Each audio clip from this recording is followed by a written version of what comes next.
Good evening, everyone, and thank you for joining me for another edition of Raising Vibration Radio. I'm your host, Reverend Raven, and tonight I have with me the infamous author, Beverly Banov Brown. Beverly, say hi to everyone. Wonderful to be with you. I can't wait for our conversation to begin. Well, it is beginning right now. We're live, and like, I want you to tell the listeners who you are, who Beverly is. Well, that is a very complicated question, and yet at the same time, it's really quite simple. I'm known as Beverly Banov Brown. I'm an intuitive healer, life and relationship coach, a business coach, and as you can see in the background, an abstract visionary artist. Almost all of my paintings are inspired by a near-death experience I had in 1987, almost to the day when we're doing this interview. I'm also an interfaith chaplain, and I'm the author of quite a few books, 7 of which are available now through Amazon, Barnes & Noble, and Kobo. But who I really am, those are all things I do. And it's not who I really am as a human being, having a very rich spiritual experience on this planet. I am soul. I believe I exist because, and we all exist because God loved us into being. So we came through our parents, our families of origin, on a physical level, but beyond that, there's much more involved, and that's part, to me, of the adventure that life really can be and is. And it's so rich and so filled with possibilities. And so that's really what motivates everything I do, to help people awaken to that knowledge that they're more than just their bodies, they're more than their circumstances, the happy, the sad, and everything in between. And that life holds incredible gifts for us if we'll only embrace them. And sometimes, depending on what we've been through, I'm a survivor of a variety of different kinds of abuse myself. And I've worked with thousands and thousands of people. I have a YouTube channel that's been seen by close to 2 million viewers now. All of it is about how to really have radical gratitude and understand that even with the challenges we've had, life is working for us. It's all a setup, in a sense, to help us identify our strengths, our gifts, our aptitudes and talents, and develop them fully, at the same time staying lovingly, benevolently hearted and intended. So that's my intention. That's what the work I do is all about.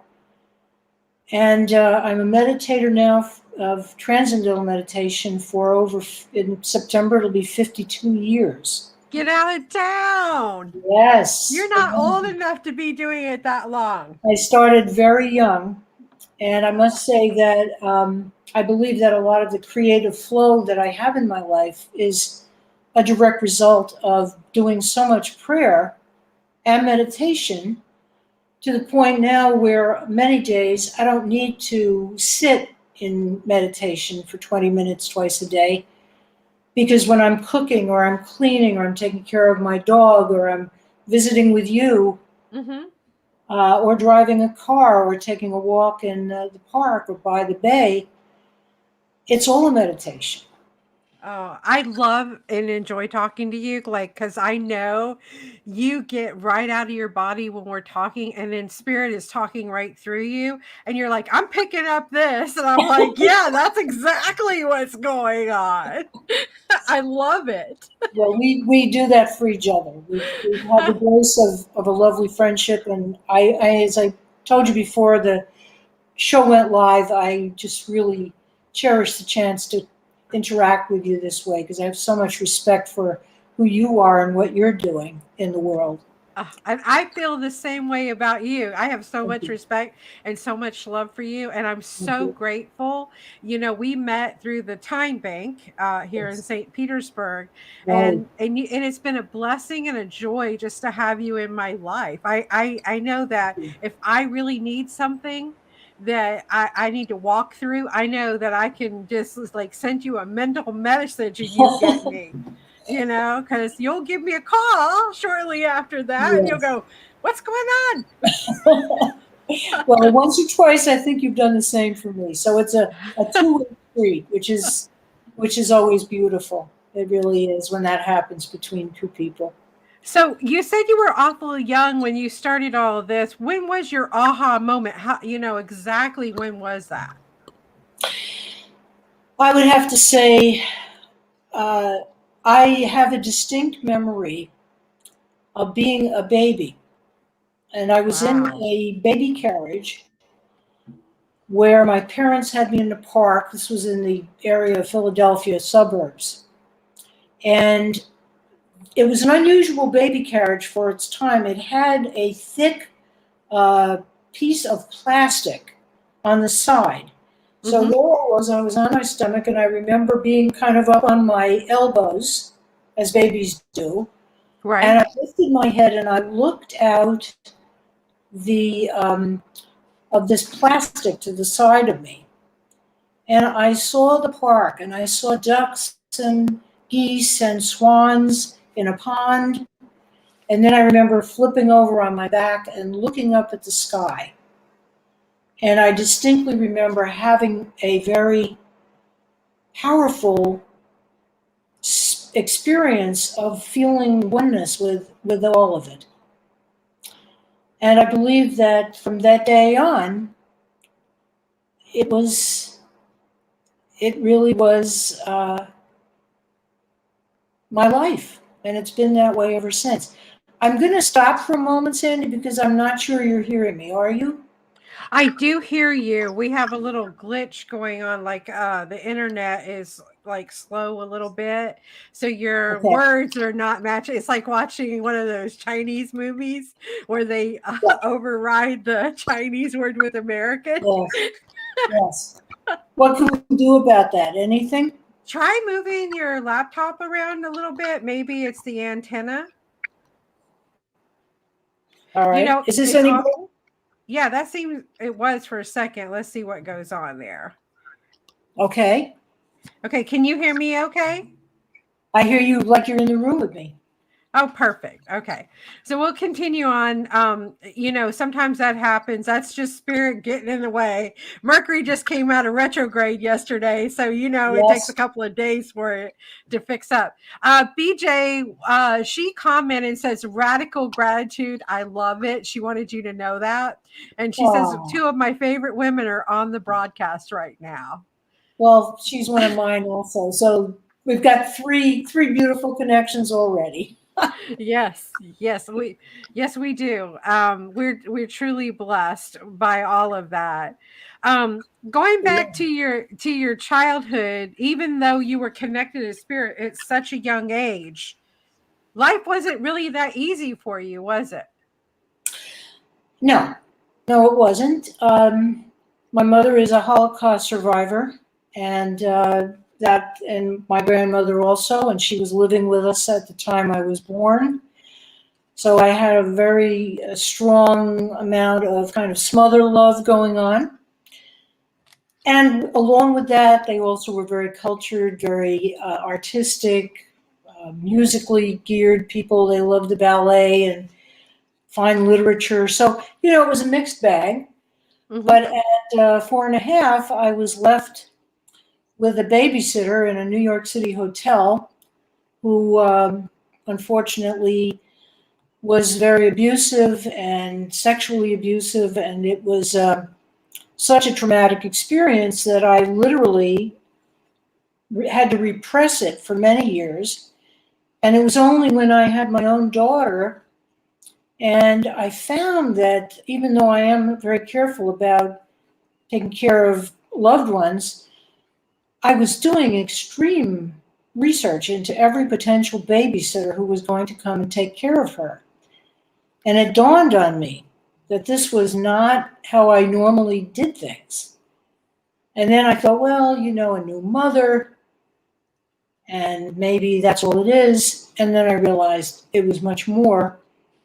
And I began to realize that for all of my life up until that point, I'd had flashbacks and I really didn't understand what they were all about. And whenever I would see a piñata, I would get triggered by it. And now a piñata, in and of itself, is a beautiful thing. It's paper mache, I guess, together. Mm-hmm. And as you break the piñata, little gifts and toys come out for children. And the reason I was in this hotel room was that my aunt and uncle, who were two of my favorite people in the world, my parents had brought me into the city to be able to see them and have dinner with them. And then they and my parents were going to a Broadway show, a very popular one. And they were very much looking forward to this. And they had the babysitter. Apparently, that was part of the abuse involving this piñata, which my aunt and uncle had brought back to me as a gift from when they had a trip to Mexico. And there were other things, childhood traumatic situations which happened. And the point is that I really believe we've all either experienced firsthand, as I have, various kinds of abuse, and or we have experienced intergenerational inheritance of not only the gifts of our ancestors, our talents, our aptitudes, our strengths, but sometimes we've also, it's on the DNA, generation after generation, we've experienced when they've gone through wars, through oppression, through bigotry. We experience their joys as well as their sorrows. And so when you look at a newborn baby and you say, oh, there's a blank slate, there's a clean white canvas on which to paint a beautiful new life. Right. It's only partly true. Right. Because the reality is that all those joys and sorrows from the ancestors on your mother's side and on your biological father's side, it's coming in strongly with you. And the other thing, of course, is that through your mother's placenta and through your mother's heartbeat and her digestive system being the first things that you hear, the first sounds you hear in your lifetime, right? All that, if she had a hard time, if she was going through ambivalence about pregnancy or any unhappiness. Okay, Beverly, we got a little glitch here and you kind of zoned out. So let's see what happens here.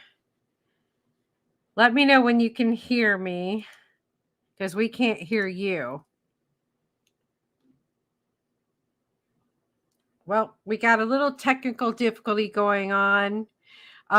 So right now until maybe she can flip her computer around. Let me see what I can do here on my end.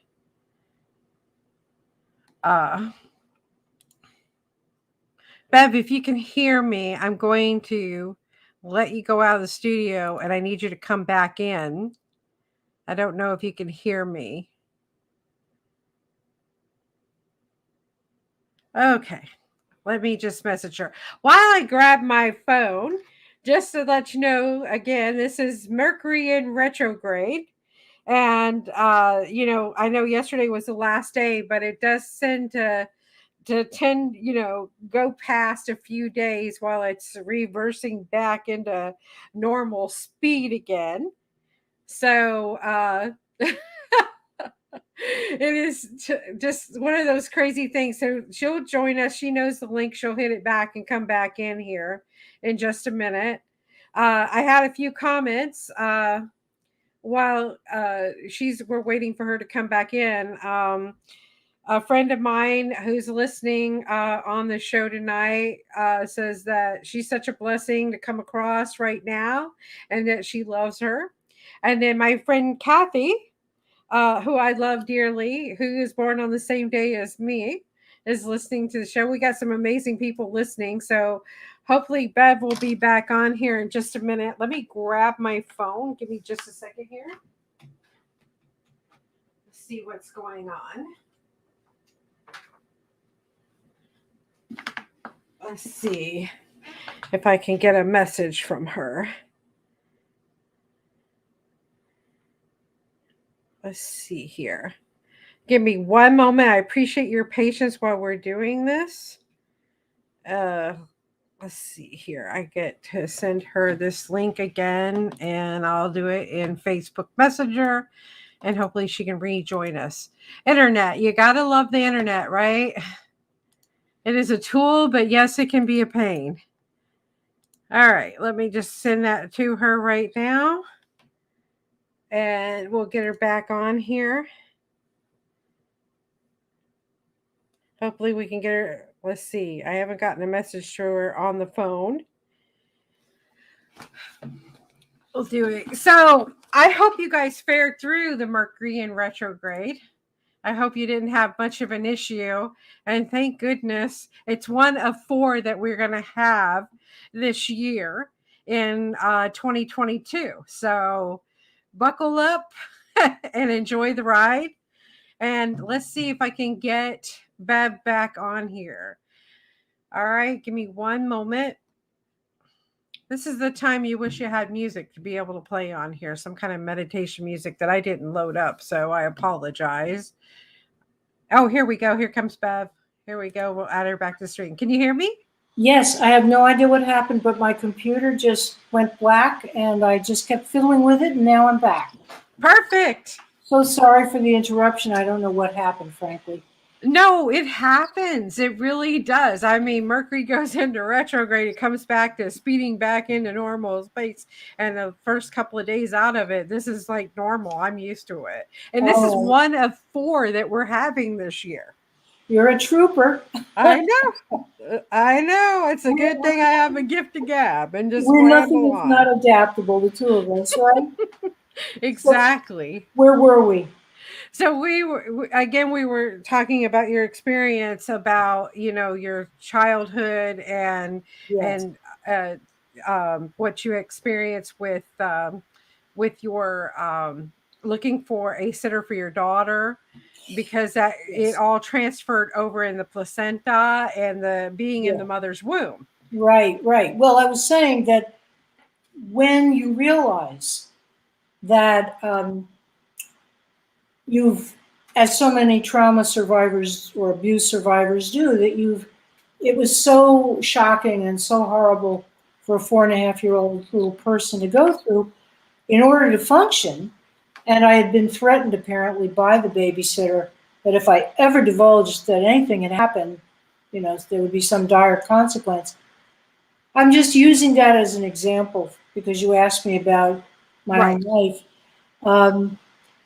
When I had the realization and I looked and said, there are reasons here beyond just wanting a great babysitter for my little daughter, which in and of itself is a very important and big responsibility. Who you're going to leave this treasure with when you have to go out. I realized that I had some work to do and I needed to uncover what this event had been. And so I did, and it's been extremely liberating for me. I also have learned in the number of years, in the last 10 years or so, that I'm also the survivor of something called vanishing twin syndrome, where you have more than one embryo in the womb with you, and only one survives. In my case, I have strong reason to believe there was another boy and girl. And so I've done a number of videos about that on my YouTube channel. It's called About Vanishing Twin Syndrome. And if you want to know more about that, and I'm also working on another book, one of many books I'm working on at the moment, about how to deal with vanishing twin syndrome. Not a lot of people know about it, and yet it's a tremendously important, very liberating thing when you realize that you're a survivor of it, because there are many seemingly unrelated symptoms which it can cause, and they don't seem to relate to anything else. And a lot of people think there's something terribly wrong with them when they're actually very gifted, very wonderfully resourceful survivors, but they don't always thrive until they find out about this. So, I would say spirituality has carried me through a tremendous amount over the years, a divorce, and, other challenges, some health challenges. But as I sit here tonight, I'm feeling like many, many beautiful miracles have happened and more to come. And yes, they are. I'm very, very grateful for my life, and very grateful for the opportunity to be of service to people, that my life experiences have taught me how to do them, how to be with people in a way where I can be a messenger for love and healing. It's a privilege and a joy every day. So I know you're an author and you've written 7 books. You're going to have an 8th book out. Can you show the people that are watching right now the book that we're going to be discussing tonight? Can you hold that up? I would love to. I don't know how well it'll show on the screen, but I can read you the name. Yes, I can see it. It says A Prayer Companion Journal for the Recovering Codependent Soul, The Secret Path to Free Your Emotions and Make Life Easy Now. So tell us about that book. This book is a book of, as part of a series, which includes a prayer companion journal for the empowered woman's soul, a prayer companion journal for the inspired entrepreneur's soul, because I love to do business coaching and help entrepreneurs envision what's possible for their work, which they may never have thought of before. A prayer companion journal for the narcissistic abuse survivor soul, which is, I feel, a companion piece to this one. Mm-hmm. Because almost invariably, so many of the people who I've worked with over the years from all over the world, if they have codependency leanings or active codependency addiction, they are targets for narcissists to prey upon. And very often they're people pleasers. Very often people who have codependent leanings want so much to have the approval of other people. And narcissists tend to spot with great accuracy, pinpoint accuracy at times. Yes. When somebody is wanting attention, affection, romance, money, mm-hmm. prestige, or just plain human companionship. They find whatever it is that you need, and they are very adept at giving it to you, and they make a play for you, and they do what's known as love bombing initially. And then very soon, once they feel they've got you in their clutches, they tend to turn on you and say whatever they know. And they're expert at finding out very quickly what is it that's going to really devastate the person. And they go for the jugular. And they often will discard you in a very unceremonious way. Yes. Usually after they've used you for their own purposes, for sex, for money, for compliments, to stroke their ego, because they need that constant, what I call battery supply, mm-hmm. battery charge. They might want money. They might want a loan they have no intention or ability to repay. Mm-hmm. They might want to live with you and kind of mooch off you for long periods of time. They might want your car, your boat, your social contacts, because they're always trying to bolster themselves up by being in the company of people who they can name drop. it's not a pretty sight, and it's not a pretty situation.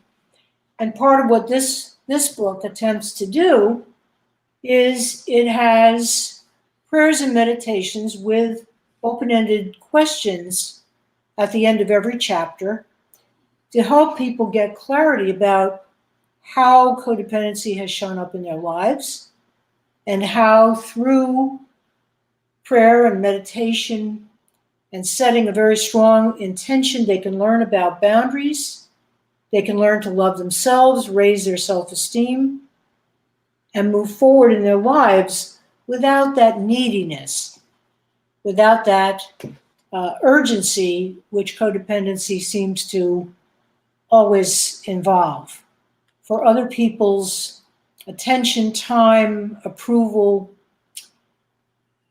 It's very liberating, and that is really why the book is called A Prayer Companion Journal for the Recovering Codependent Soul, and the subtitle is The Secret Path to Free Your Emotions and Make Life Easy Now.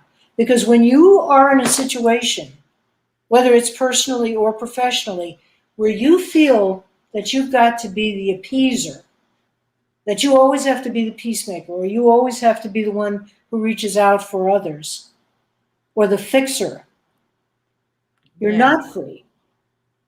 You're not free personally, you're not free spiritually, because there's a dependency on someone else, and that becomes an addiction. And as we know, addictions, whether it's to a substance or a person or a situation or a place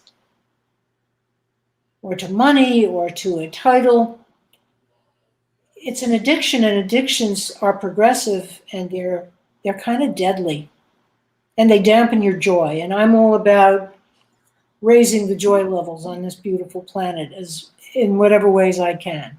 So, as a professed codependent myself, you know, when I believe I'm standing up for myself or trying to get out of a situation, I feel like a narcissist person at that point.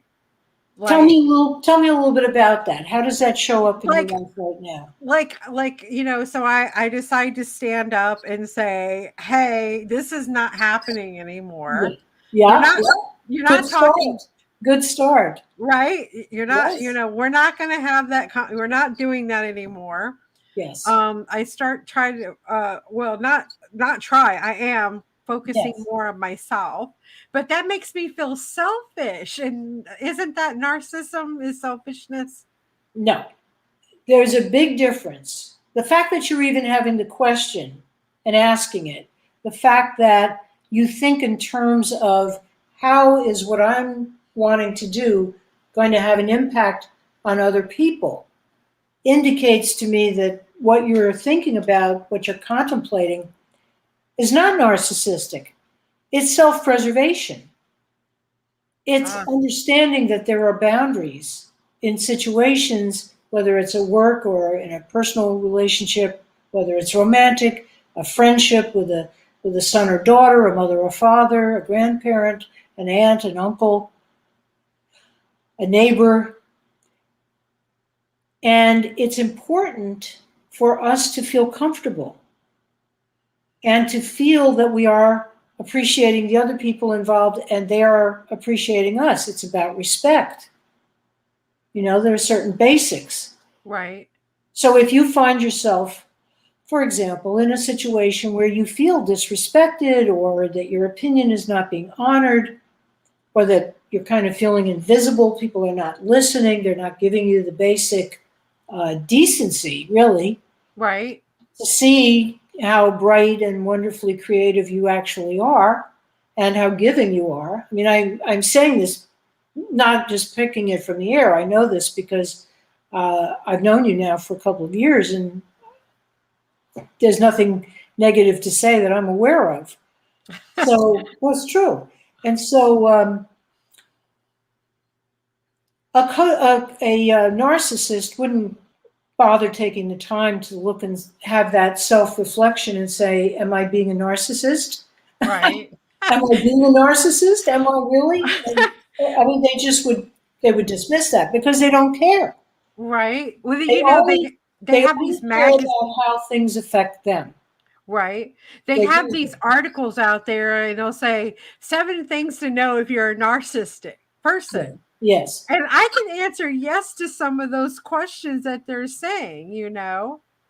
Well, Sandy, most people, or Reverend Raven, most people, and then we get into the distinction between healthy narcissism, which, believe it or not, is a real thing, Right. versus being on a spectrum of behavior of narcissistic traits, which really are hurtful and which indicate a lack of the ability to self reflect, a lack of the ability to be genuinely empathetic, to really care about how other people are, and to be able to put yourself in another person's situation and realize, oh, when they lost their brother or sister or their child, that must have been a devastating loss. They wouldn't feel that way. They would just, unless it's something they've actually personally been through themselves, Right. they'd probably just say, oh, they'll get over it. Stiff upper lip, it'll pass. They don't have the empathy, which I know you do, for example. Right. It's a big distinction. The other thing is, a true narcissist is constantly addicted to attention, constantly addicted to, as I referred to it before, the battery charged supply, the compliments, the strokes, oh, you're so wonderful all the time. Mm-hmm. And if they don't get it from one person, they're always looking to increase their stable of possibilities because basically it's their heroin and it's their cocaine.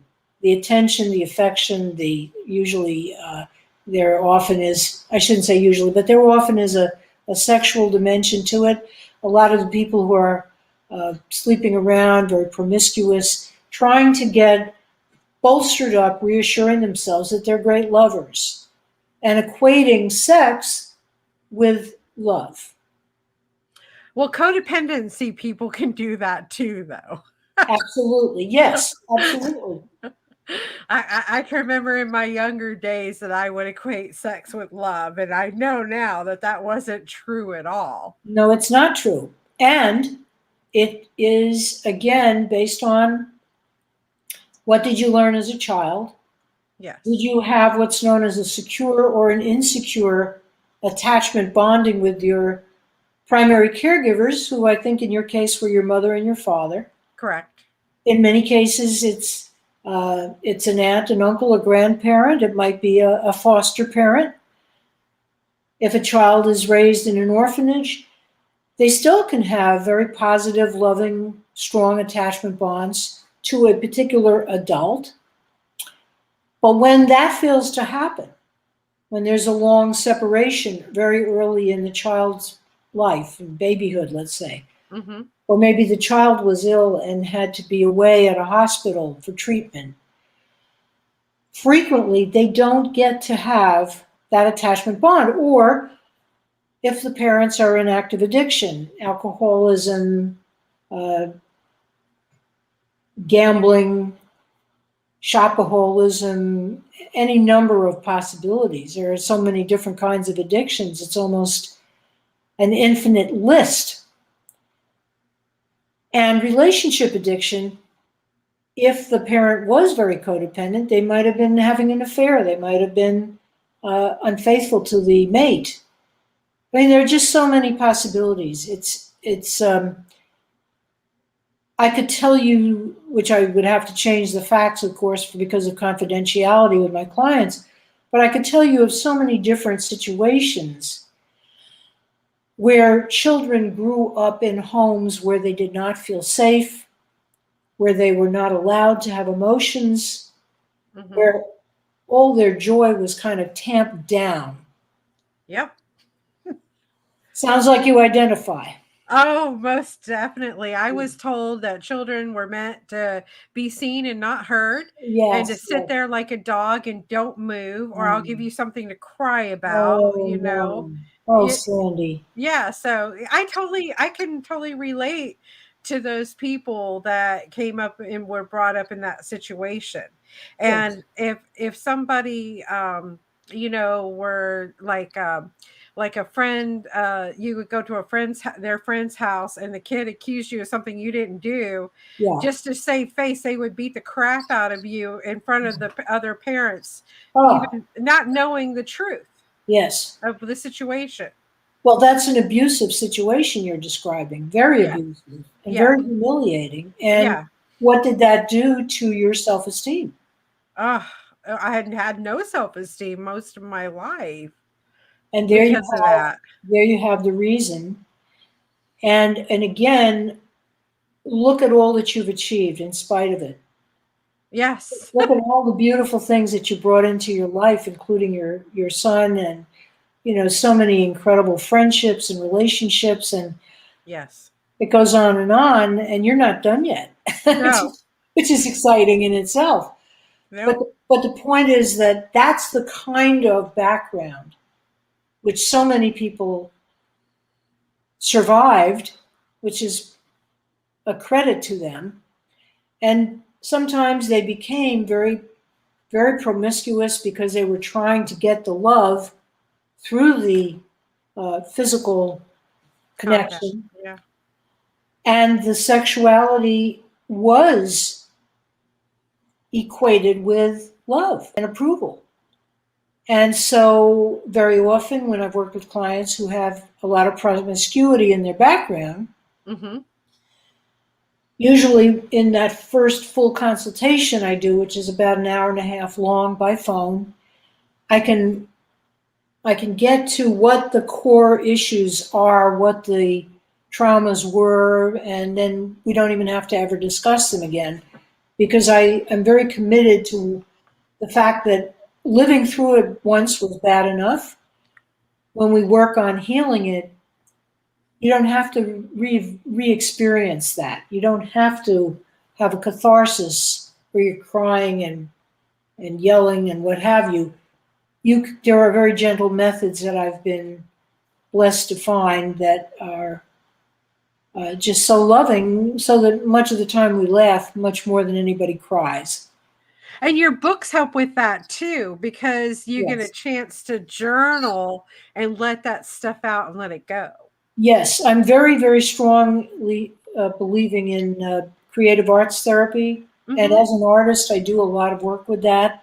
And as a writer, I feel very strongly that when we write about things, when we journal, when we focus our energy on going within, where all the answers reside all the time anyway, but we've got to ask. And we've got to be willing to create a space of peace and harmony where we go within, put your hand over your heart or your solar plexus or wherever you're guided, and ask, what is this really about? Let's say it's a need for approval, people pleasing. Right. What is it that I'm trying to receive from other people, which I need to be giving to myself? It always comes back to us. It always comes back to, who am I really? How am I showing up for myself?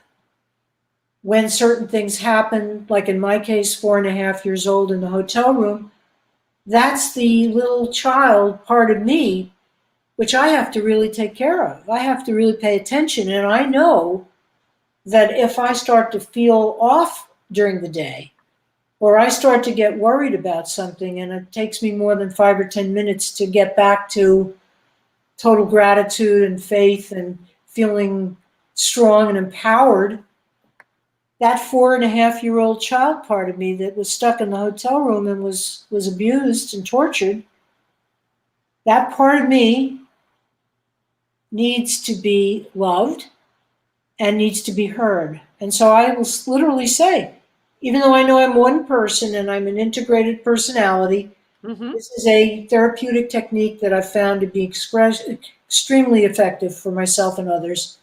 It's called reparenting. And I will ask, because I have to be the mother-father figure the perfect one that my own mother and father, no matter how much they wished they could be, they had lives, they had to earn a living, they had their own issues and baggage. Mm-hmm. They couldn't be, and no parent can be, the ideal mother-father figure that they want to be. But we can.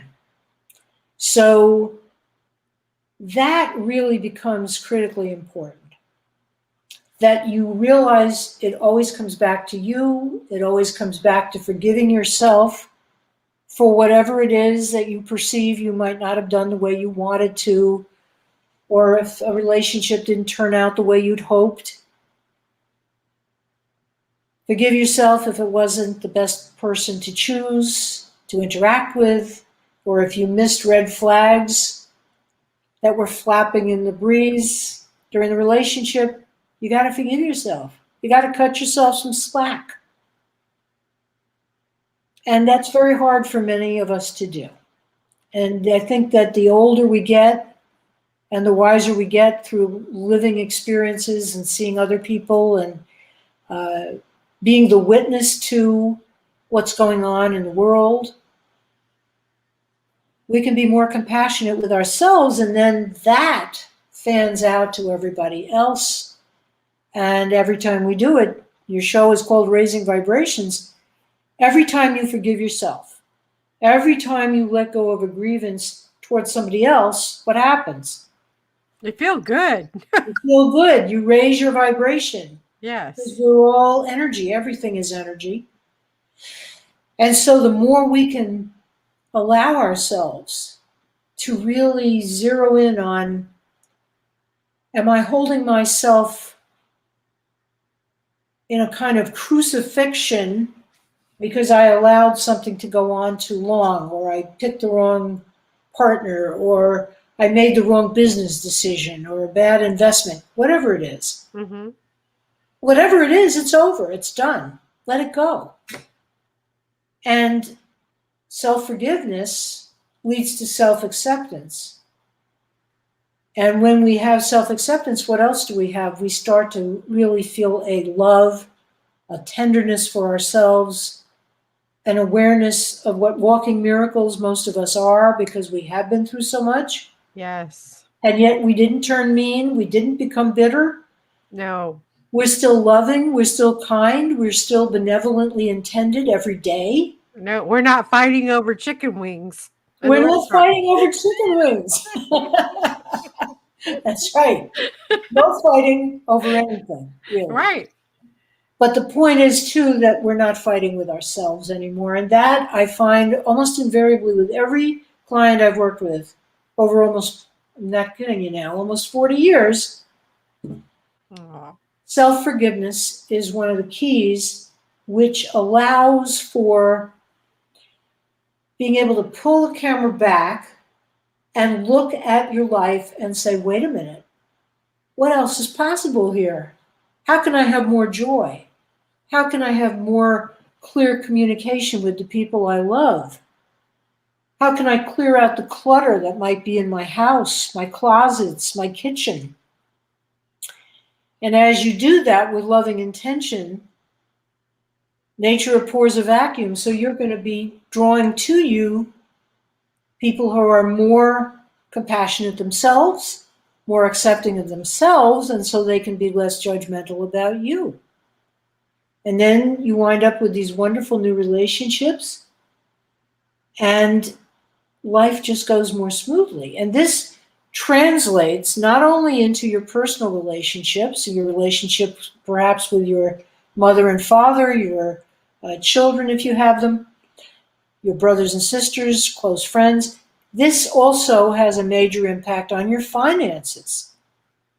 Because if you're self-rejecting, then you're probably going to have self-sabotage going on in being able to find the kind of work where it's not just a paycheck, J-O-B, job just over broke, as people say, but it's really a fulfillment of your life's mission.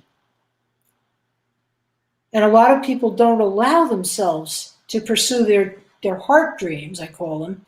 Right. because they don't really like themselves enough to think they're worthy. And if you have undeserving beliefs that you're not worthy of the best life has to offer, you won't make the phone call. You won't follow up on the person who shows an interest in you romantically. Or you'll find fault with them and, push them away. And it's just fear in action as opposed to love in action. Right. That makes a lot of sense. I mean, can we talk about passive aggressiveness? That's a trait of a codependent person, correct? Well, I'll give you an example. Not too long ago, I worked with someone who had a husband who used the car a lot.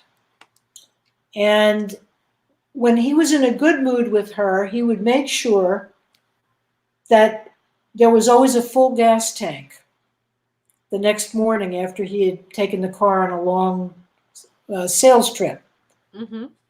But if he wasn't in a good mood with her, it would be on empty. And he knew this is a passive aggressive behavior. He knew that that would mean that she would have to get up earlier, get out to the gas station.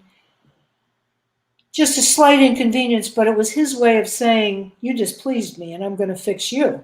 Right. And I could tell you 1,000 stories like that, but it makes the point. Passive aggressive personalities have a way of, again, zeroing in on what it is that's really going to get you. Mm-hmm. If they know you want a lot of attention and you've got something exciting going on, and you really would love to tell them and share with them, if they're going to be passive aggressive and if they're in a bad mood, they'll just sit and be checking their phone. Or they'll be starting to text because they know that annoys you. It's called phubbing. Phubbing. I have a video on that.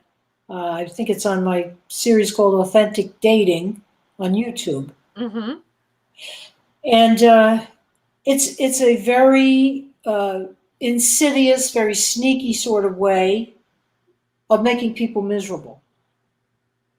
But codependent people can do that too, right? Like not meaning to do it, but they can do it in the back. Absolutely. Absolutely. And that's what they're used to. Same.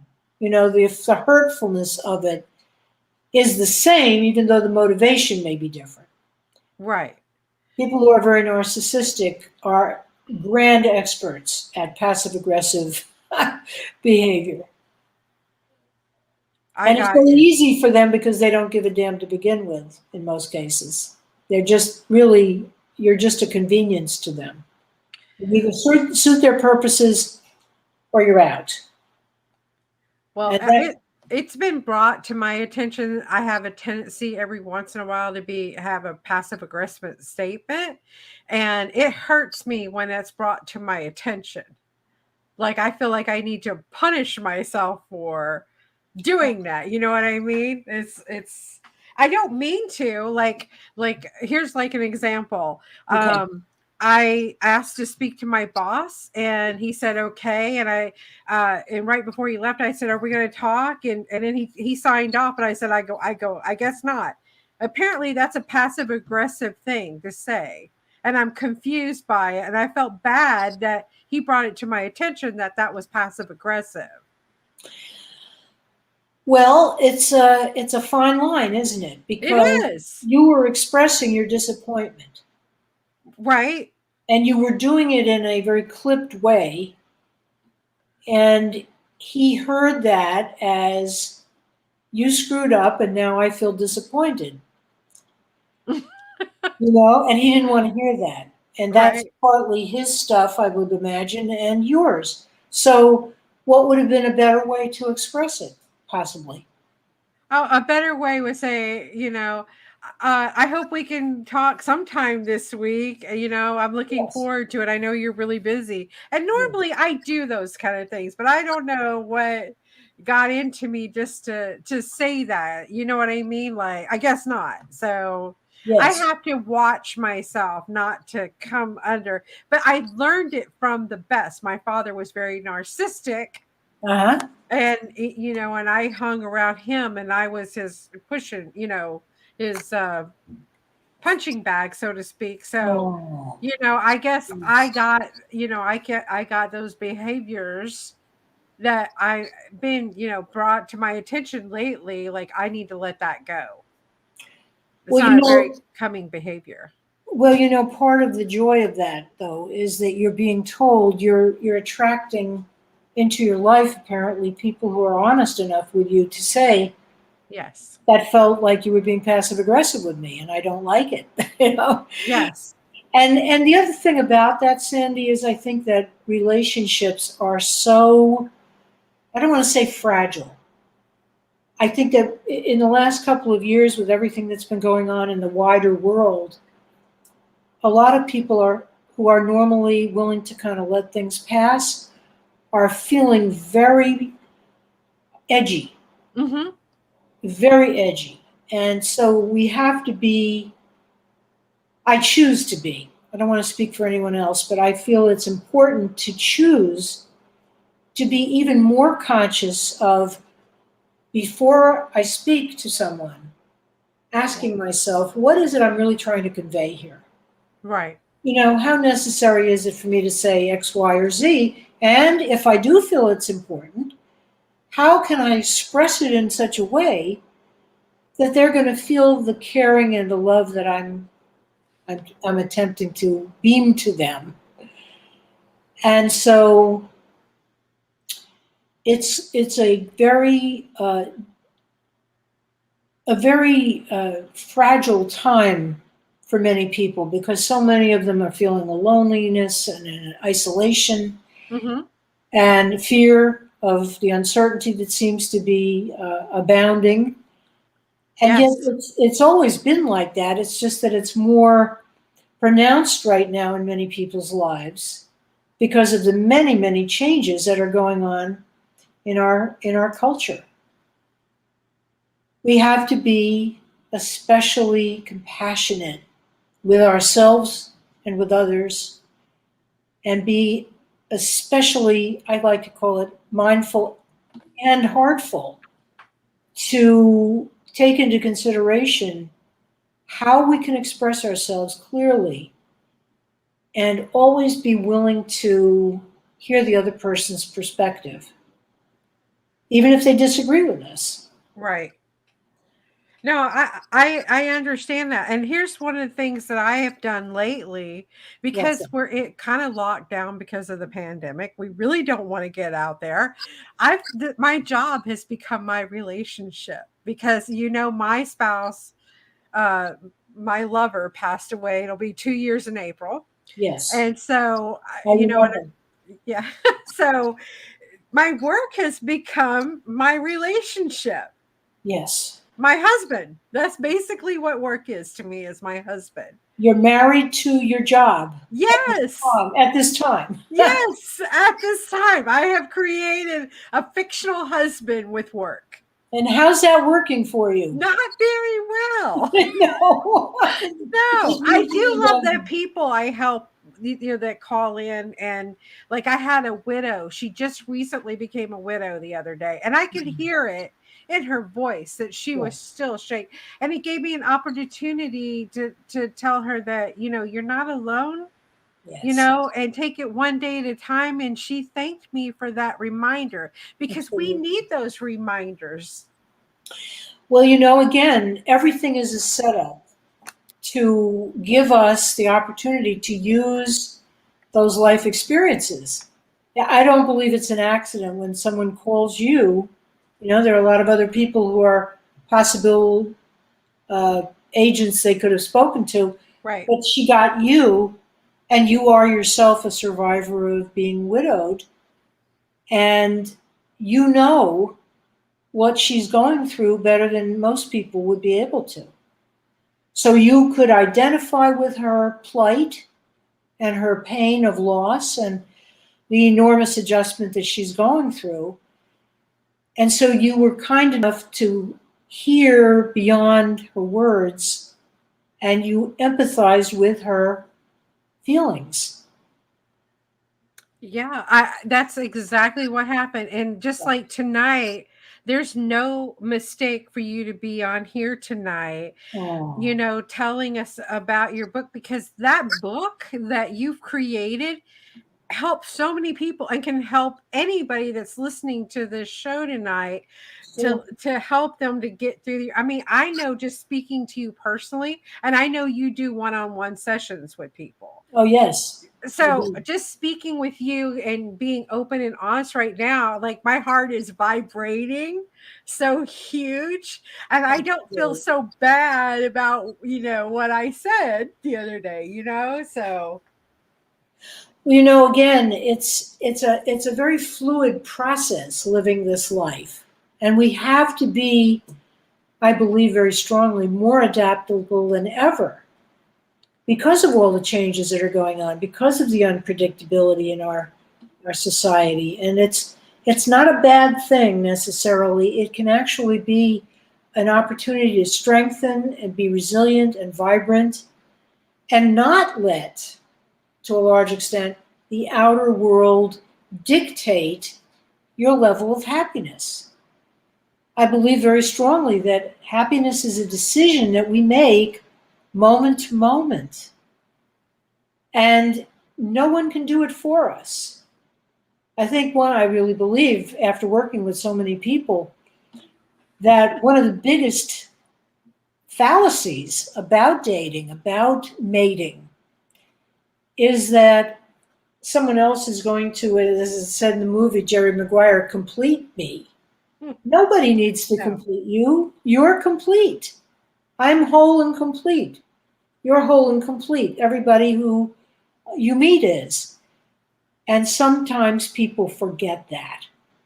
And it's when we forget that we suddenly become targets for narcissists, targets for abusers Mhm. of many different kinds, Yep.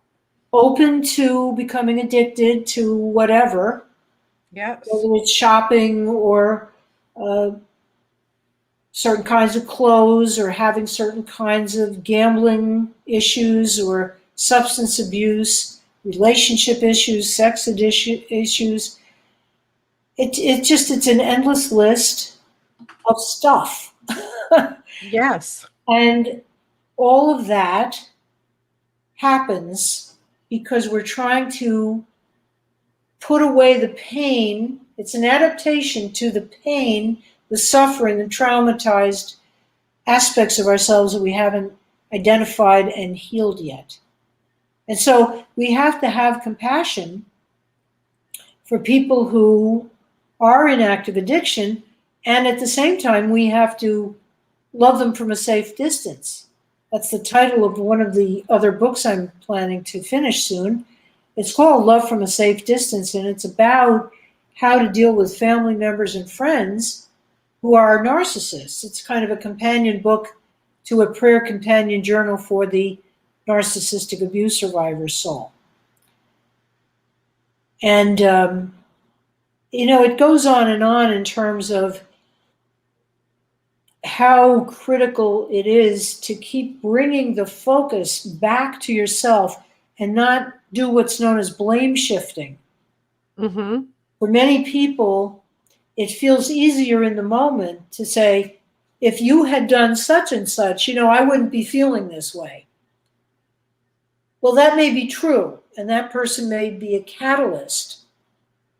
Ultimately, though, how I respond, how you respond to whatever's going on around you is our responsibility. Right. And when we blame somebody else or we blame, the powers that be, what are we doing? We're giving away our power. We have to reclaim it so that we re-energize and re-empower ourselves. And that's a huge responsibility and a very big step for a lot of people.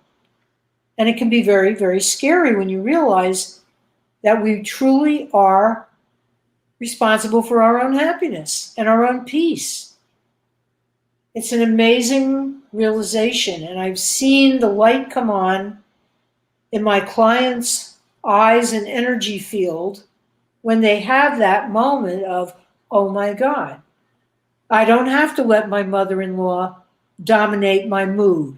I don't have to let my adult child make me feel inferior in some way, not good enough. I don't have to please my employer all the time by taking on additional responsibilities that are way above my current pay grade. I don't have to stay in a job which I don't really feel is fulfilling anymore, if it ever was, Right. when I have a dream of being an entrepreneur and starting my own business and fulfilling what I really feel is my mission on earth. Everything changes as we change. Right. But a lot of times people are not ready to know that. They're not ready to hear that because they've been brought up with a very structured environment where decisions and choices were made for them. Right. And that is another thing that can often lead to codependency. That feeling of, oh my God, am I adequate to make these decisions? Can I really discern? And then you're on that awful, very weedy path, which leads to a ditch if you're not careful. Yes. Yes. And it sounds to me, well, the way you're responding, like you know that place. Oh, I've been there. Many, I many mean, people have. yeah, because, if you're brought up by a narcissistic personality, Yes. they make the decisions for you. They tell you what you can and cannot do. Yes. They tell you that you're not good enough that you'll be lucky if somebody will marry you. Ah, You'll be lucky enough if you can even get a job as a clerk in a department store. Here, you see, not only was there physical abuse, but there was mental abuse. And I think the mental abuse is much harder to take than the physical. At least the physical, I don't even remember how, except one of them really bad. But the rest of them, I don't remember because they weren't that important. but you have cellular memory of everything that's happened in your whole life. Yes, that's true. So it's very important to learn a variety of techniques like EFT, emotional Hmm. freedom techniques, otherwise known as tapping, Yes. which uses the meridian points in the Eastern system of healing. It's kind of an acupuncture without needles, using light, very light tapping motions on these different meridian points. And it clears the energy, the chi, which can get kind of obscured or blocked when we have various shocks to our system, which we have frequently. Yes, we do. You can be out in traffic and somebody can run a red light, and you could, thank God you had the intuitive feeling to stop the car and not just go with the green light, but you looked and you're relieved and you're grateful that everybody is okay and nobody got hurt. But at the same time, your system has just had a shock. Right. And so when your father was physically abusive, as well as, the statements you just shared with us are classic narcissistic abuse statements. Right. Very carefully designed by, it sounds like a really master narcissist to devastate you and make you doubt your intelligence, your attractiveness, your industriousness, all those beautiful attributes that I know you have. I'll tell you one good one too here. Well, I have a sister, so he would say to us every day, I have one good daughter and I have one bad daughter. oh no. Every day. So you were the scapegoat daughter, and Yes. she was the golden child. Is that correct? Well, you never knew. It depended on the day. So he went back and forth Yes. between you're the good one, she's the bad one. Yeah.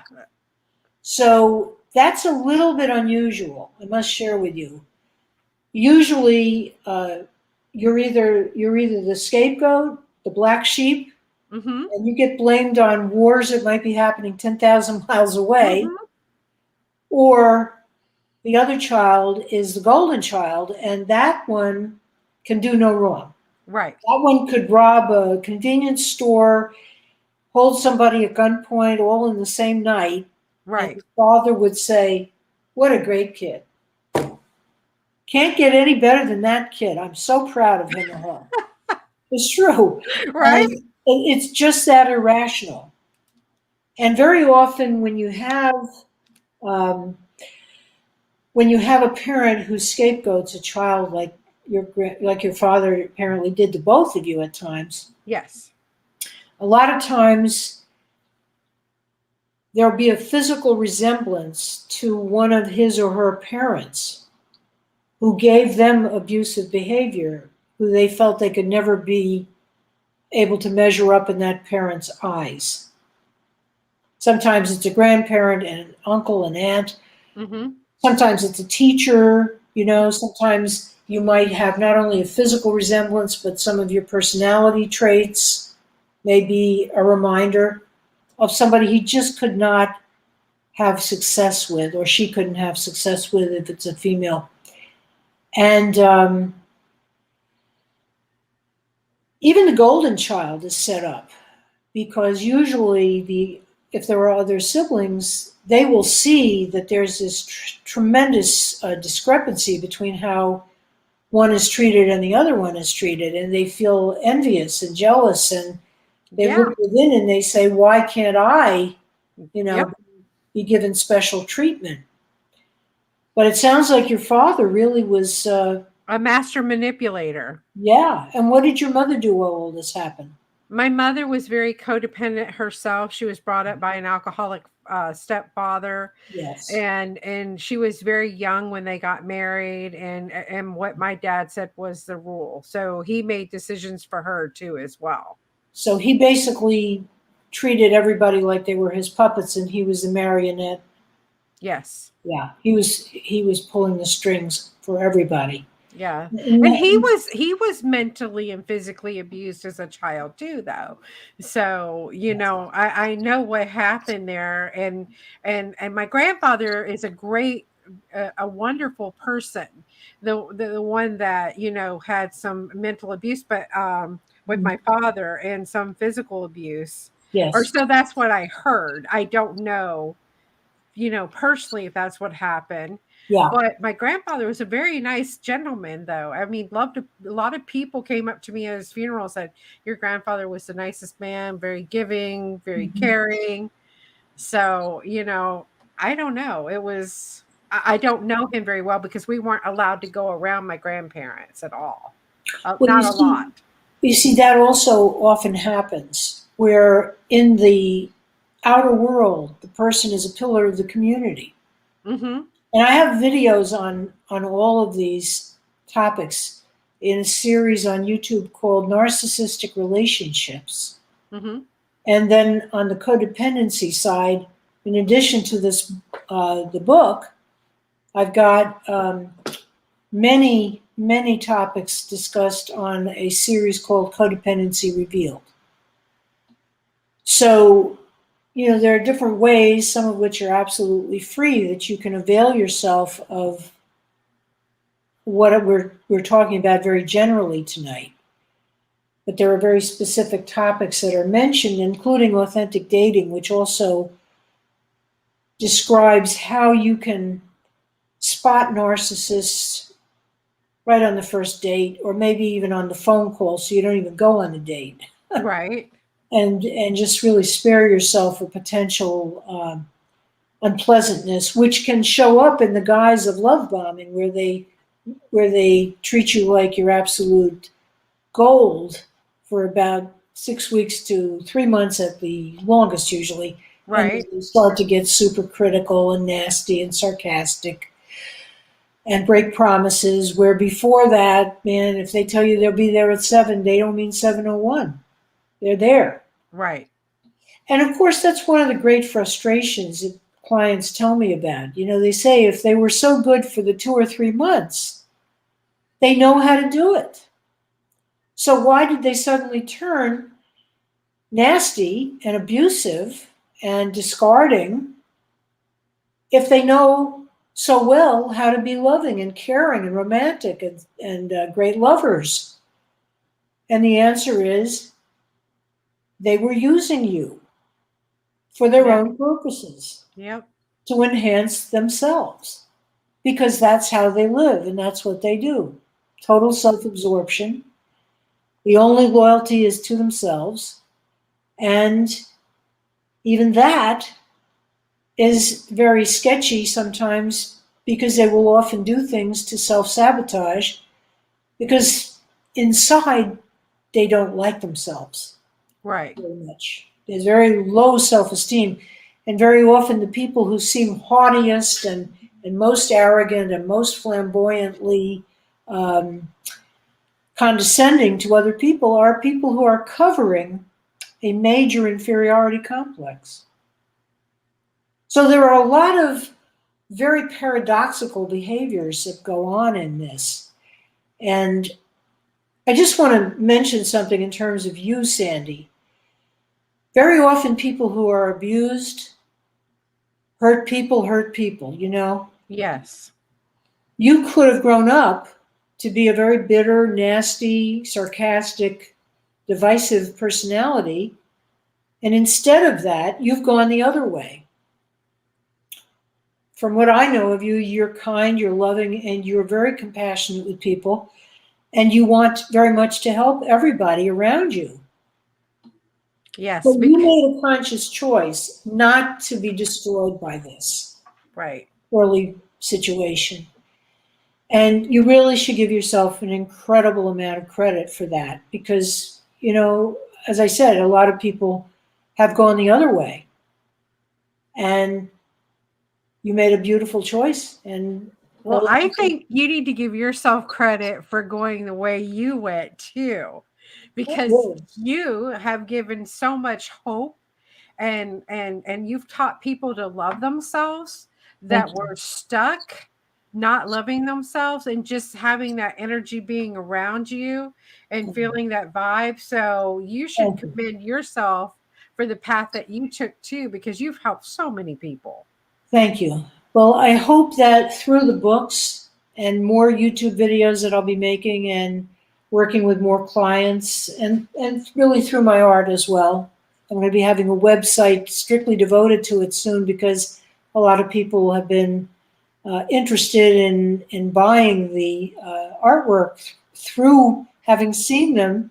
This was not my intention, believe me, on the videos on Right. YouTube. So you just never know how you're going to touch people. And all of the paintings are done with a healing intention. And it kind of amazes me sometimes how people show up and tell me that something has touched their hearts, which I really didn't even know I was doing. So it just shows me that I'm a messenger. It's very humbling. A messenger of love, you know, as you are, and as your show is. And there are so many people who are doing such incredible things on this planet. So many people I know personally, so many people you know, so many people, for that matter, we know through the Time Bank. Yes. You know, Thank God for BJ, our founder, BJ that created the Time Bank, because without her branching off and doing it, I don't know if I would have ever met you. Oh, I just believe we would have found each other's friendship regardless. I do. I do too. We would have been standing online at Trader Joe's or something. Or in the park, looking at the pelicans. We would have found each other. But it's true. She is one of those people. Yes. Who exemplifies a real concern for the well-being of other people. Yes. And somebody who will go out of her way. You know, it's not always been convenient for her and for her wonderful partner, Jim. And, yes, you know, they made this happen in the best sense of the word made. They didn't force it. Yes. But they attracted people who really shared their enthusiasm for making the community, making St. Petersburg, which is already a wonderful place full of caring people. But it gave us a kind of container, you know, for communicating what needs were of the members. And Yeah. out of that, it's fanned out into different causes. And there goes the there goes the connection again. Oh, it's okay though. We can still hear you. Like Okay. Melissa, she's listening tonight, and she's another pillar of the community that's out there helping She people sure is. too. And I'm connected to her just like you are. Yes. And Sari's on here too, another pillar of the community. How blessed we are to have this connection with each other. Yes, it's beautiful. It's really beautiful. Melissa actually is a great traveler. She loves to travel. She loves to explore the country. She's written a beautiful children's book about the Native American experience. Okay, well, she got finally died there. So let's see if we can't get her back on. She's got kicked out of the studio. We'll have her in a minute. Also, I just wanted to share with you guys too. My friend Kathy is listening tonight from Atlanta, Georgia, and we both have the same birthday and the same year. We're the same age, and we found each other not through the time bank, unfortunately, but we found each other too as well. If you're going to connect with people, and they're supposed to be, if you got this high vibration love energy that's coming from your heart, then you're gonna attract those people into your life that's going to help you even take more opportunity to grow and to learn to love yourself. I am truly blessed by every person that is in my network right now. I am truly blessed and very thankful on a daily basis for everyone that I cross their path. Even Melissa's mother, who I haven't met in person but talked to on the phone, that helped me get through life during the pandemic. When my mate passed away right at the beginning of it, I was so blessed to have somebody call and say, "Hey, I'm thinking about you. I want to check on you. I want to know." So if you're loving yourself and you're expressing yourself, and you're doing something positive and you come from gratitude, the universe is going to take care of you. You're going to get exactly the people in your life when you need it at that very moment. I was so blessed to have BJ and Jim come stay with me in October. And they were such a blessing that they came back in January and they actually helped me paint my accessory dwelling out back, so to speak. So, when you are truly blessed with this high vibration love energy, you will attract everything that you need. You don't need to be sabotaging me, child. I love the people that are listening tonight. I love the little comments I'm getting. Thank you guys for sharing with me. So thank you guys so much. Hopefully Bev's going to hit that link here in just a second and get back on here. I know she can do it because she did it once before. And again, Bev has a YouTube channel too as well, that I posted in the description, that you can go and check her videos out. I've been listening to them lately. It's YouTube at Beverly Banov Brown M.S. You go and check out her YouTube videos and play them. You can get her books on Amazon. There's 7 of them. She's got an 8th one coming out. And if you feel like you're a codependent, these books are going to really help you to work through that process and be able to journal and help yourself out and read through there. And also, if you feel like you need to have a session with her, there's contact information there too as well, to get in touch with her and have a conversation with her, because she's just absolutely amazing, and you can feel her love energy coming through the most. I don't know about you, but my heart's like just vibrating like 1,000 times tonight, and I'm so grateful that she agreed to even come on the show, even though she had a little hesitance with the technology. So often technology is a frightening thing for us, but you got to step through that fear. Even though we had a little issue tonight, I know she's going to come right back on and finish up our conversation with me. If not, we will reschedule and have her on another time. So I thank each and every one of you that listen to this show. Whenever you can, you share it with your friends. You're liking that YouTube page. You're going to our guests' YouTube page and listening to them, because all they really want to do is help. That's the whole purpose of this show, is to help one person. That's it. If that's you, great. If you know somebody that can, it will help them, because that's what we're all about. The whole purpose of this is to share love and push it through and help other people get through these hard times. Because as Bev was mentioning earlier, this right now people are this heightened sense, and they're getting so upset for no reason whatsoever. Just that there's this energy out there, and they're vibrating on that energy level, and they're just taking off, and they don't mean it. They really don't. Remember, when you come across that human being, remember that their light's a little dim, and your light is bright. So just send them lots of love and energy. And here's Bev. She's coming back on. I'll add her on right now here. All right, Bev, can you unmute yourself? There you go. Is that it? Yeah. Did it work? Yes. I have no idea. I have no idea. It just went again. Just went blank. No apparent reason. It's charged up. I have no idea why. That's okay. We can hear you, and if you have to leave your camera off, that's fine. We'll get through there. I was just telling everybody why you were coming back. There's your camera. There you go. I'm back. All right. I didn't go anywhere. I'm just sharing people that, whenever we have these little glitches in life, we just got to keep moving forward through it and do it the best we can. So absolutely. I have no idea, as I said, why that happened, but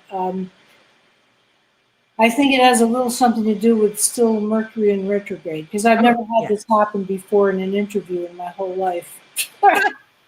It's the we're on that high flying disc, and it's just knocking you out. That must be. The computer says, tilt. Too much energy coming through. All this energy, gotta take a little break there. So what's coming up for you in the future? Well, I am just in the process of doing the proofreading of the last few chapters of the next in the Prayer Companion Journal series. It's called A Prayer Companion Journal for the Divorce Survivor's Soul. Ooh, nice. I'm very excited about that book, because I know that approximately 50 or more % of marriages have ended in divorce. I am a survivor of divorce, very happily surviving divorce, I might add, thriving. And I feel that in the book, it will be a kind of focal point to help people who are in the process of a breakup, whether there's a legal marriage or not. Right. It will help people to deal with long-term marriages that do break up, or relationships, and help to heal the heart so that eventually you will be ready, if you choose, to find a new love. One of the other books I'm working on, which I'm almost finished with also, is I like to work on several projects at once, apparently, is called A Prayer Companion Journal for the Soulmate Twin Flame Lover Soul, which is all about how to get yourself prepared for love, healthy love, get yourself in a position to attract the person who's just really right for you, your soulmate twin flame lover, and then how to maintain a really healthy relationship throughout life. It's all about enduring and endearing love. And then there's the children's series, Windflyer, which is the first in a series which is out now. It's available on Amazon and Barnes and Noble. And that one is about a canine angel who visits the earth and does wonderful things for all sorts of people and animals. Aw. Has great adventures. And I've finished one of the sequels, and I'm now in the process of finishing several others.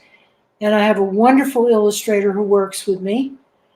And we're very excited. And then I've just finished another book, which I'm in the process of editing right now, called To Be a Friend is to Love Forever.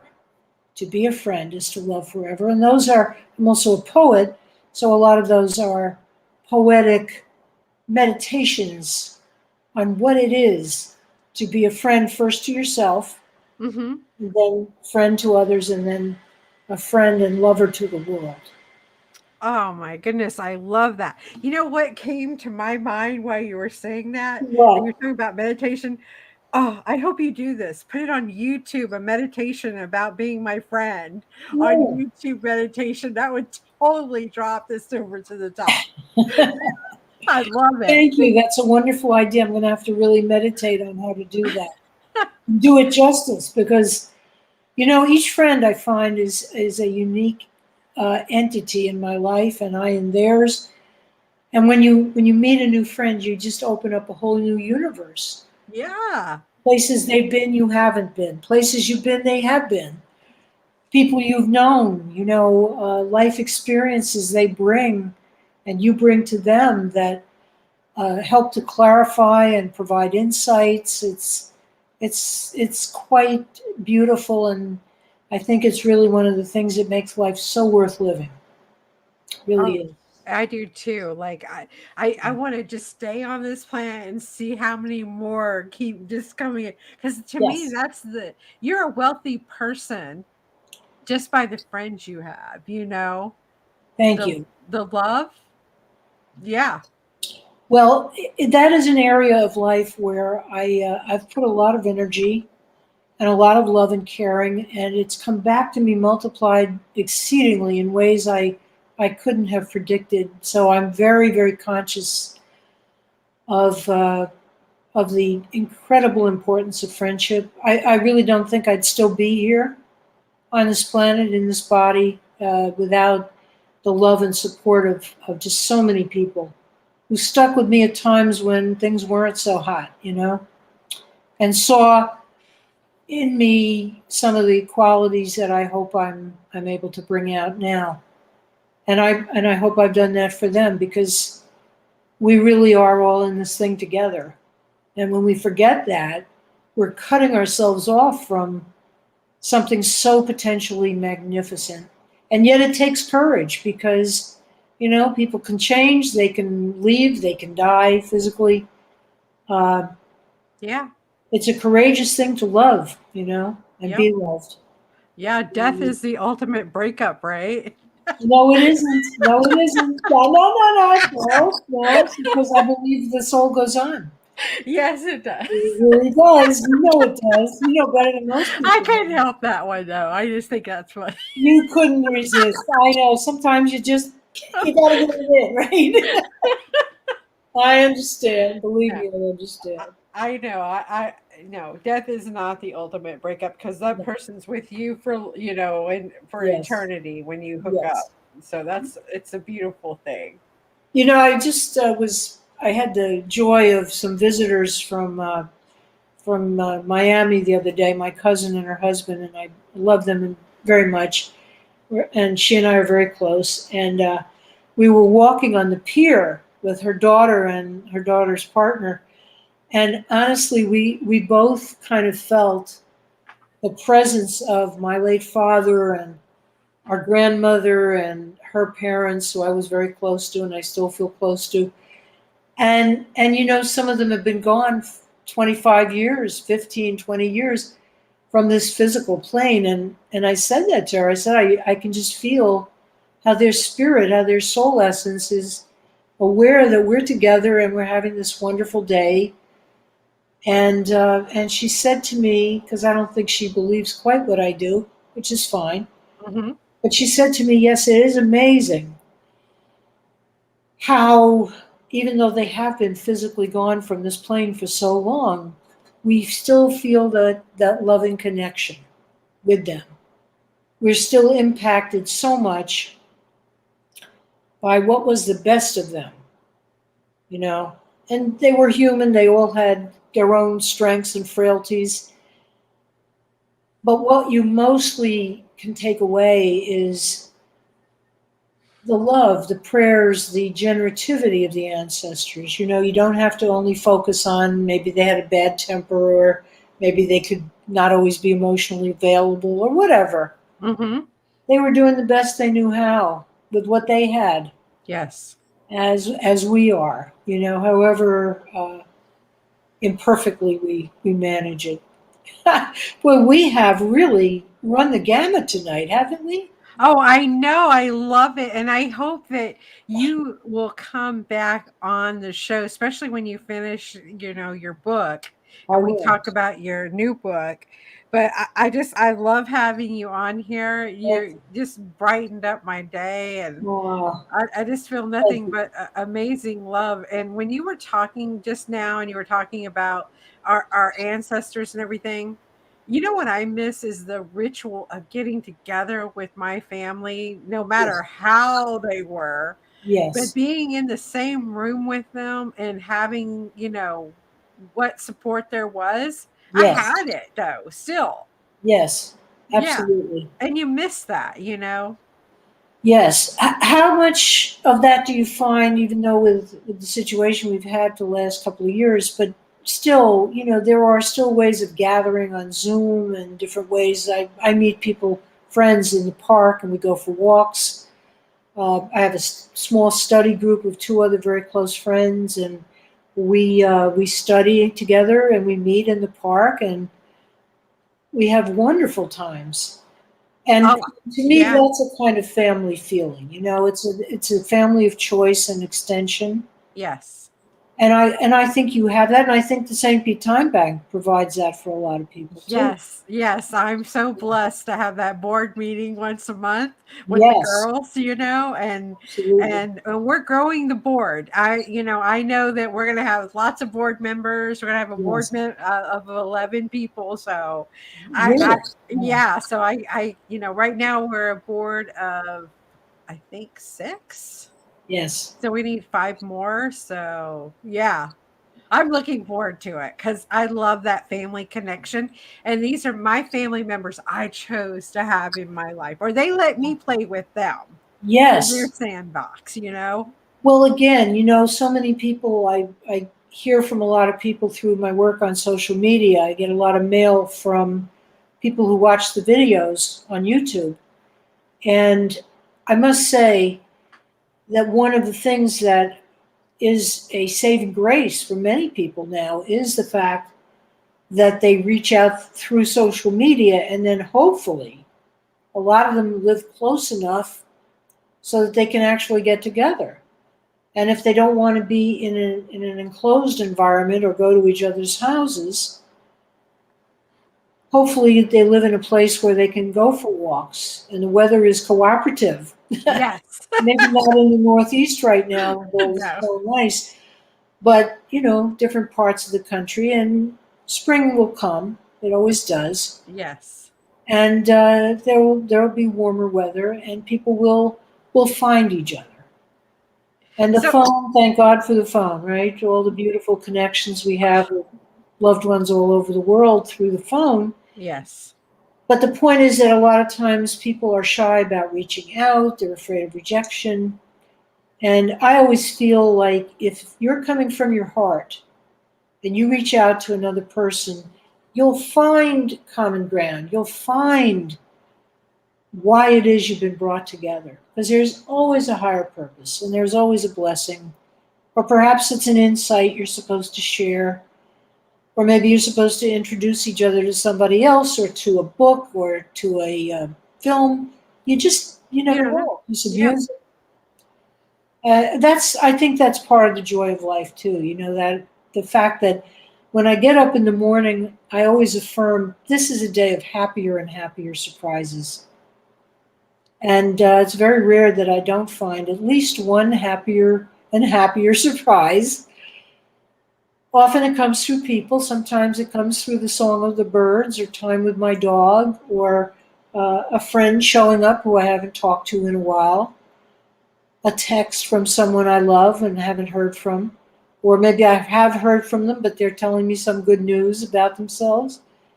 We just never know. Or a new client calling and wanting a consultation and discovering that something in my background and theirs makes us uniquely well compatible to work together. That's always a thrill for me too. It really is. Well, thank you for that reminder that, it's all about the connection and the love Yes. and hooking up with each other, and Yes. maybe for a brief second, but we had that brief second. Or it could be for a lifetime. Who knows what it's going to be? Absolutely. You never know. You really never know. And then other times you do. You just have a feeling. Yes. I was at something the other night, a study group, and a woman came in and she sat down, and I looked at her and I thought, that's somebody I really would like to know. Really, I really felt a kinship immediately. And then she opened her mouth and she smiled, really smiled. Mm-hmm. And I realized, I know this person. This is somebody I know. And this is somebody who's a friend. But we've lost touch. And sure enough, we had an interaction because she realized she knew me too. And it turns out she's an old, long lost friend from where I used to live in the Northeast. Wow. She now lives in St. Pete. I now live in St. Pete. And we're going to get together and renew our friendship. Aw, I know. What are I the love chances? that. A city full of what, 300,000 people in the winter because it swells with all the snow visitors. Yes. And there she was, right where I was in that group. And both of us felt like this was very much supposed to happen at this particular time. So it Wow. is one of those happier and happier surprises. That is a happy surprise. Yeah. So for my listeners, because we've run over time now, but Okay. for my listeners, if they want, I know the books are on Amazon, or they can go to Barnes and Nobles and Yeah. purchase it. But Yeah. what if they want to hook up with you and have a consultation with you? That's very easy. All they need to do is email me at coachhq@gmail.com. That's the word coach, COACH. Think of Coach Headquarters. Another H, a Q @gmail.com. I And love that. if you email me and you tell me that you connected with me on the show, I'll be happy to talk with you and let me see how I can be of service to you. It'd be my honor.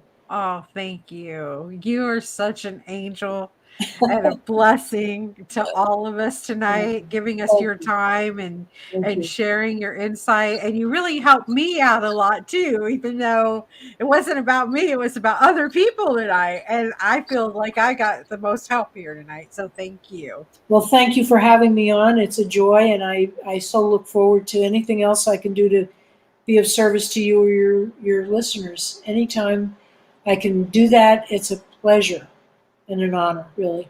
And your YouTube channel is YouTube. Beverly Banov Brown M.S. for Masters of Science in Counseling. And if you just type in my name and whatever topic you're interested in, about vanishing twin syndrome, for example, authentic dating, joyful marriage, narcissistic relationships, codependency revealed, and my own personal favorite topic, radical gratitude and inner peace now.